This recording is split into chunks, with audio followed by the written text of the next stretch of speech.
ایک مرتبہ ایک فقیر کسی جگہ سے گزر رہا تھا۔ اسے دو سوداگر نظر آئے۔ اس نے سوداگروں سے پوچھا، بھائیو، کیا تمہارا اونٹ کھو گیا ہے؟ سوداگر خوش ہوئے اور بولے، تم نے دیکھا ہے کیا؟ فقیر نے کہا، کانا تو نہیں تھا اور دائیں پیر سے لنگڑا تو نہیں تھا۔ ان سوداگروں کو یقین ہو گیا کہ اس نے اونٹ دیکھا ہے، لہٰذا اسی سے معلوم کرنے لگے۔ یہ کہنے لگے، بھائی یہ حقیقت ہے کہ وہ کانا اور لنگڑا تھا، مگر وہ گیا کہاں؟ فقیر نے اسی لہجے میں کہا، آگے والا دانت ٹوٹا ہوا تھا نا؟ سوداگر جلدی سے بولے، یہی جناب، یہی، اللہ کے واسطے بتا دیں کہ وہ کہاں ہے، آپ نے کہاں دیکھا اسے؟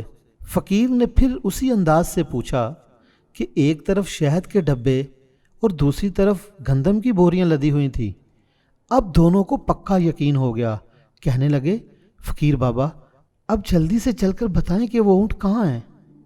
فقیر نے کہا، بھائی اگر سچ پوچھو تو نہ میں نے تمہارے اونٹ کو دیکھا ہے اور نہ اس کے بارے میں سنا ہے، میں تو ابھی تم دونوں سے سن رہا ہوں کہ تمہارا اونٹ کھو گیا ہے۔ سوداگر حیران ہو گئے اور سمجھے کہ وہ ہم کو دھوکہ دے رہا ہے۔ دھمکی دے کر کہنے لگے کہ اسی اونٹ پر دوسرے سامان کے ساتھ ساتھ ہمارے جواہرات بھی رکھے ہوئے تھے، اگر نہیں بتاؤ گے تو تمہیں قید کرا دیں گے۔ فقیر نے جواب دیا، بھائی مجھے دھمکی نہ دو، بھائی میں نے تمہارا اونٹ نہیں دیکھا۔ اس بات پر سوداگر فقیر کو پکڑ کر قاضی کے پاس لے گئے۔ قاضی کو بھی فقیر نے وہی بات بتائی، جب تم نے اونٹ دیکھا ہی نہیں تو اس کے بارے میں اتنی صحیح باتیں کیسے جانتے ہو؟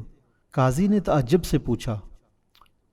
فقیر نے مسکرا کر کہا کہ قاضی صاحب، میری بات سن کر آپ ضرور شک میں مبتلا ہوں گے، لیکن میں اب آپ کو حقیقت بتاتا ہوں۔ جب میں گھر سے نکلتا ہوں تو آنکھیں کھلی رکھتا ہوں۔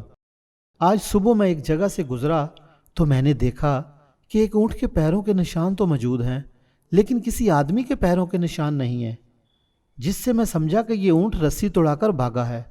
پھر دیکھا تو ایک ہی پاؤں کا نشان تھا، اس سے معلوم ہوا کہ اونٹ لنگڑا ہے۔ پھر دیکھتا ہوں کہ راستے کے صرف ایک طرف گھاس چرنے کے نشان ہیں، جس سے معلوم ہوا کہ وہ کانا ہے۔ دانت کے ٹوٹا ہونے کا علم اس طرح ہوا کہ اس نے جس پودے کو کھانے کی کوشش کی اس کے کچھ پتے باقی رہ گئے تھے۔ سامان کا پتہ اس طرح چلا کہ ایک طرف چیونٹیوں کی آمد رفت تھی، جس سے معلوم ہوا کہ ایک طرف اناج ہے، اور دوسری طرف شہد کی مکھیاں تھیں، جس سے معلوم ہوا کہ وہاں شہد ضرور ہوگا۔ قاضی یہ بات سن کر دنگ رہ گیا اور فقیر کو شاباشی دی۔ سوداگر بھی فقیر کے بتائے ہوئے راستے پر گئے اور انہیں اپنا کھویا ہوا اونٹ مل گیا۔ انہوں نے فقیر کو انعام و کرام سے بھی نوازا۔ تو بھائیو، اس سٹوری سے ہمیں یہ سبق حاصل ہوتا ہے کہ ہمیشہ اپنی آنکھیں کھلی رکھنی چاہیے اور کچھ چیزوں کو حکمت کی نظر سے دیکھنا چاہیے۔ اگر ہماری یہ سٹوری پسند آئی ہے تو پلیز ہمارا چینل سبسکرائب کر دیں۔ شکریہ۔